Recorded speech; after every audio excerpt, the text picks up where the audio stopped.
यात्रा जीवन का एक महत्वपूर्ण हिस्सा है जो न केवल भौतिक रूप से हमें एक स्थान से दूसरे स्थान तक ले जाती है, बल्कि हमें मानसिक, आध्यात्मिक और सांस्कृतिक रूप से भी समृद्ध करती है। यात्रा का उद्देश्य सिर्फ गंतव्य तक पहुंचना नहीं होता, बल्कि वह अनुभव है जो हम यात्रा के दौरान प्राप्त करते हैं। जब हम यात्रा करते हैं तो हम नए स्थानों, लोगों, भाषाओं और संस्कृतियों से परिचित होते हैं। यह न केवल हमारे ज्ञान को बढ़ाता है, बल्कि हमारे दृष्टिकोण को भी विस्तृत करता है। यात्रा के दौरान हम विभिन्न चुनौतियों का सामना करते हैं, जो हमें अपने भीतर छिपी हुई क्षमताओं को पहचानने का अवसर प्रदान करती है। यात्रा हमें धैर्य, सहनशीलता और नई परिस्थितियों के प्रति अनुकूलनशीलता सिखाती है। यात्रा का सबसे बड़ा लाभ यह है कि यह हमें हमारी रोजमर्रा की जिंदगी के तनाव और एकरसता से दूर ले जाती है। जब हम किसी नए स्थान पर जाते हैं तो हमारी आंखें नई चीजों को देखती हैं, हमारा मन नई ध्वनियों को सुनता है और हमारी आत्मा नई ऊर्जाओं को महसूस करती है।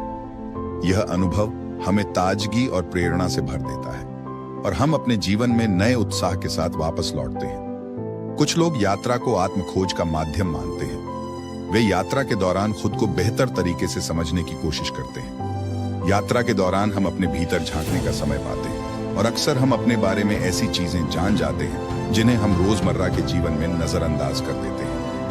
यात्रा हमें यह भी सिखाती है कि जीवन में अनिश्चितता और अस्थिरता के बीच कैसे खुश रहना है। यात्रा के दौरान हम अपनी संस्कृति और परंपराओं को भी नए दृष्टिकोण से देखते हैं। जब हम अन्य संस्कृतियों के साथ संवाद करते हैं तो हम अपनी संस्कृति के प्रति अधिक सम्मान और गर्व महसूस करते हैं। यात्रा हमें यह सिखाती है कि विविधता में एकता है और हर व्यक्ति और स्थान की अपनी एक विशेषता होती है जो उसे अनूठा बनाती है।